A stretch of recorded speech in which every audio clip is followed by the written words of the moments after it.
गुरुजी पास करवा दीजिए, नहीं तो पापा मेरी शादी करा देंगे। यूपी बोर्ड की परीक्षा कॉपियों में ऐसे भावनात्मक नोट्स मिले हैं जिन्हें पढ़कर शिक्षक जो हैं वो भी हैरान रह गए हैं।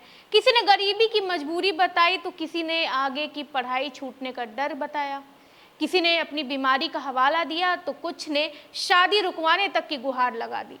हैरानी की बात यह है कि कुछ छात्रों ने तो कॉपियों में 100-200 रुपए तक रख दिए, मानो नंबरों की बोली लग रही हो। लेकिन सवाल ये है कि क्या इन अपीलों से सच में नंबर बढ़ जाते हैं? अब ये जानने के लिए तो हमें पूरा मामला समझना पड़ेगा, तो चलिए जानते हैं। ये खबर यूपी बोर्ड परीक्षाओं में जांच के दौरान मिले छात्रों के इमोशनल नोट्स को उजागर करती है। बरेली के साथ साथ कई जिलों में शिक्षकों को उत्तर पुस्तिकाओं में ऐसे डाउट्स मिले हैं जिन्हें पढ़कर वो भी हैरान रह गए हैं। छात्रों ने गरीबी, परिवार की समस्याओं और अपने भविष्य को लेकर चिंता जाहिर करते हुए पास होने की अपील की है। कई छात्रों ने एग्जाम में फेल होने पर शादी करा दिए जाने की बात तक लिखी है, जिससे उनकी परेशानी का अंदाज़ा लगाया जा सकता है। वहीं इससे कुछ साल पहले बोर्ड्स की परीक्षा में कई ऐसे उत्तर पुस्तिकाएं शिक्षकों ने जांच की थी जिसमें लव लेटर लिखे हुए थे। हाँ, एक आंसर शीट में किसी ने अपने पूजा को याद किया था, फिर दूसरे आंसर शीट में लिखा हुआ था कि सर मुझे पास कर दीजिए, मेरी माँ नहीं है, मेरे पापा मुझे मार डालेंगे।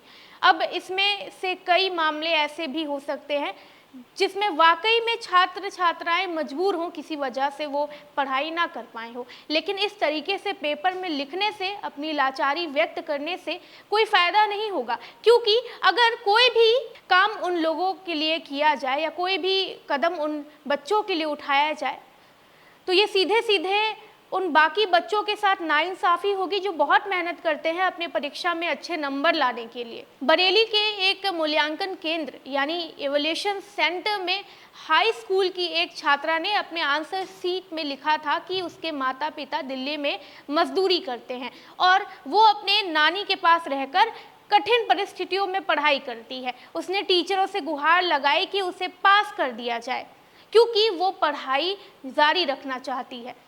इसी तरह इंटरमीडिएट के एक छात्र ने लिखा कि उसके पिता किसान हैं और अगर वो अच्छे मार्क्स नहीं ला पाया तो उसके आगे की पढ़ाई बंद कर दी जाएगी और उसकी शादी करा दी जाएगी। एक और छात्रा ने अपने उत्तर पुस्तिका में लिखा कि मैडम मुझे पास कर दीजिए, नहीं तो पापा मेरी शादी करा देंगे, मैं अभी और पढ़ना चाहती हूँ। हर साल लाखों छात्र यूपी बोर्ड की परीक्षाओं में शामिल होते हैं, लेकिन कुछ विद्यार्थी अच्छे मार्क्स लाने के लिए अनोखे तरीके अपनाते हैं। मूल्यांकन के दौरान कई कॉपियों में 100 और 200 के रुपए के नोट जो हैं वो मिले हैं। प्रयागराज में 100 उत्तर पुस्तिकाओं के बंडल में 12 कॉपियों में इस तरह के नोट पाए गए हैं और इन नोटों का क्या होता है ये आपको भी पता होगा।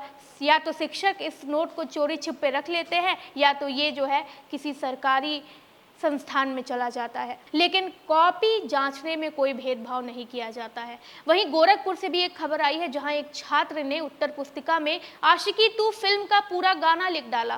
प्रयागराज में एक छात्र ने गुरुजी हमारी तबीयत खराब हो गई है, पढ़ाई नहीं कर पाए, पास कर दीजिए, यहाँ तक लिख दिया पेपर में। तो अब बच्चे मेडिकल नहीं लगाते हैं जब उनकी तबीयत खराब होती है, वो पेपर में सीधा लिख देते हैं कि तबीयत खराब है, कृपा करके पास कर दीजिए, जैसे टीचर ना हो इनके रिश्तेदार हों।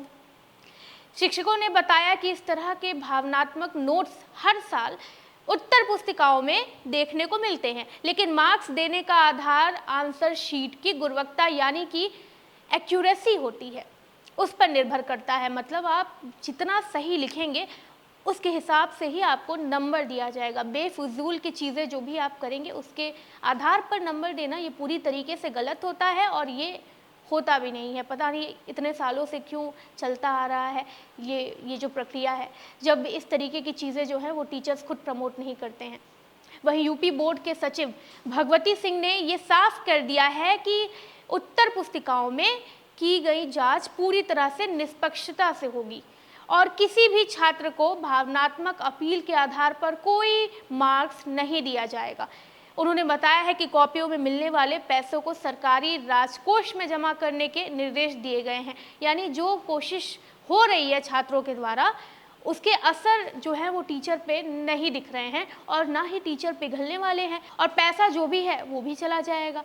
तो इससे अच्छा विकल्प है कि पढ़ लिया जाए। आपको बता दें कि उत्तर प्रदेश में 261 मूल्यांकन केंद्रों पर 83,271 परीक्षक बोर्ड परीक्षाओं की उत्तर पुस्तिकाओं की जांच कर रहे हैं। अब तक 89,61,154 उत्तर पुस्तिकाओं का मूल्यांकन पूरा हो चुका है। प्रयागराज में 2,99,977 कॉपियों की जांच हो चुकी है, जबकि 9,92,574 कॉपियों का मूल्यांकन अभी बाकी है। मूल्यांकन केंद्रों पर कड़ी सुरक्षा व्यवस्था लागू की गई है, जिसमें सीसीटीवी कैमरों की निगरानी में शिक्षकों द्वारा कॉपियों की जांच की जा रही है। माध्यमिक शिक्षा मंडल के मूल्यांकन केंद्रों पर कई छात्रों ने अपने परिवार के आर्थिक स्थिति, बीमारी या व्यक्तिगत परिस्थितियों का हवाला देते हुए पास होने की अपील की है। कुछ छात्रों ने लिखा है कि माता पिता की तबीयत खराब थी, इसलिए वो पढ़ाई नहीं कर पाए, जबकि कुछ ने कठिन प्रश्न पत्रों की वजह से यानी क्वेश्चन पेपर की वजह से परीक्षा में अच्छा प्रदर्शन ना कर पाने का जिक्र किया। हालांकि शिक्षकों ने यह साफ कर दिया है कि मूल्यांकन में केवल सही उत्तरों को ही अंक दिए जाते हैं और इस तरह के नोट्स का कोई भी प्रभाव नहीं पड़ता है। लेकिन ऐसा नहीं है कि ये जो प्रथा है वो आज की है, ये बहुत पहले से चली आ रही है। आज के 2-3 साल पहले न्यूज़ में ये खबर भी आई थी कि किसी बच्चे ने पेपर में लिखा था, चिट्ठी चिट्ठी जा सर के पास, सर को बता दे कि मुझे पास कर दे। ऐसी ऐसी शायरियाँ जो हैं वो बच्चों के द्वारा अपने पेपर के अंदर लिखी गई थी। आज के ठीक 8 साल पहले की खबर तो आपको याद ही होगी। अब ऐसा नहीं है कि सिर्फ पेपर में चीटिंग की जा रही है या पेपर में जो है नोट्स डाले जा रहे हैं, यहाँ तक तो फिर भी समझ में आता है। लेकिन आज के कुछ साल पहले तो जबरन टॉप भी कराया जाता था बच्चों को। सही समझा आपने। आज की 8 साल पहले की खबर है बिहार बोर्ड की। आपको याद भी होगा कि बिहार बोर्ड की एक टॉपर बनी थी रूबी, उन्होंने बिहार बोर्ड टॉप किया था ठीक आज के 8 साल पहले। और जब उनसे इंटरव्यू लिया गया और उनका सब्जेक्ट पूछा गया टॉप करने के बाद कि आपका सब्जेक्ट कौन कौन सा है, तो उन्होंने कहा कि हिंदी, इंग्लिश और प्रोडिकल साइंस। उनसे पूछा गया कि प्रोडिकल साइंस कौन सा सब्जेक्ट होता है, तो वो थोड़े देर के लिए शांत रहीं।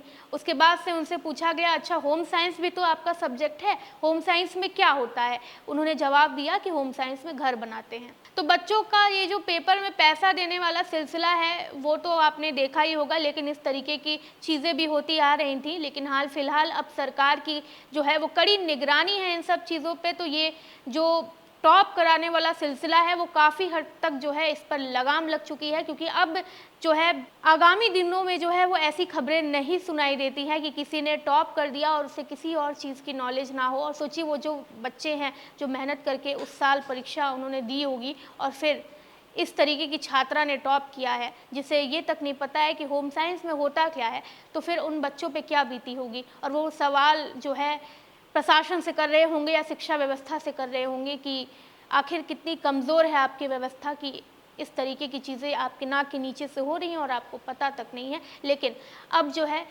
काफ़ी हद तक सरकार ने, शिक्षा व्यवस्था ने इस पर काबू कर लिया है। मूल्यांकन केंद्रों पर उत्तर पुस्तिकाओं की जांच के दौरान मोबाइल फोन और बाकी इलेक्ट्रॉनिक उपकरणों पर पूरी तरह से प्रतिबंध लगाया गया है, जिससे निष्पक्ष मूल्यांकन सुनिश्चित किया जा सके।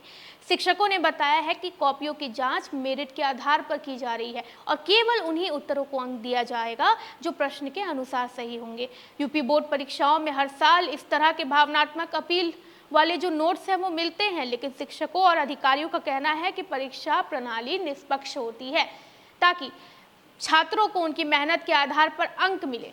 आप इस बारे में क्या सोचते हैं? अपनी प्रतिक्रिया कमेंट सेक्शन में ज़रूर दें। इस पूरी खबर को आप किस तरीके से देखते हैं और क्या आपका मानना है कि जो बच्चे इस तरीके के नोट लिखते हैं एग्ज़ाम में, क्या उनमें से कुछ बच्चों के साथ वाकई में कोई ना कोई चीज़ हुई होगी कि वो इस तरह के नोट जो हैं वो टीचर को दे रहे हैं कि मेरे घर में ऐसी परेशानी है, इस वजह से मैं पढ़ नहीं पाया हूँ, या कुछ बच्चे जो हैं वो पढ़ाई के डर से या पढ़ाई ना करने की वजह से इस तरीके के नोट जो हैं वो टीचर को देते हैं। और बच्चों का क्या मानना होगा कि इस तरीके की अपील अगर हम करेंगे तो हमें पास कर दिया जाएगा। आखिर बच्चे ऐसा कैसे सोचते हैं जब खुद प्रशासन और शिक्षा व्यवस्था जो है ये कहती है कि हम इसके आधार पर, किसी भी इमोशनल पहलू के आधार पर बच्चों को मूल्यांकन या बच्चों को जो है नंबर नहीं देते हैं, उनकी मेहनत के आधार पर देते हैं। लेकिन फिर भी कई सालों से ये जो चीज़ें हैं वो देखने को मिलती हैं। बच्चे 100-200 के नोट जो हैं वो पहले से लेके अब तक जो है बच्चे जो हैं वो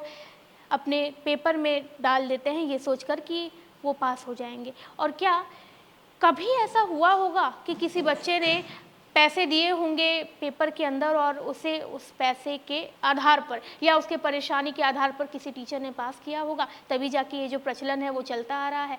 आपका इस मामले में क्या राय है और आप क्या सोचते हैं? अपनी प्रतिक्रिया कमेंट सेक्शन में ज़रूर दें। वीडियो को लाइक करें, चैनल को सब्सक्राइब करें। मैं हूँ प्रीति, धन्यवाद।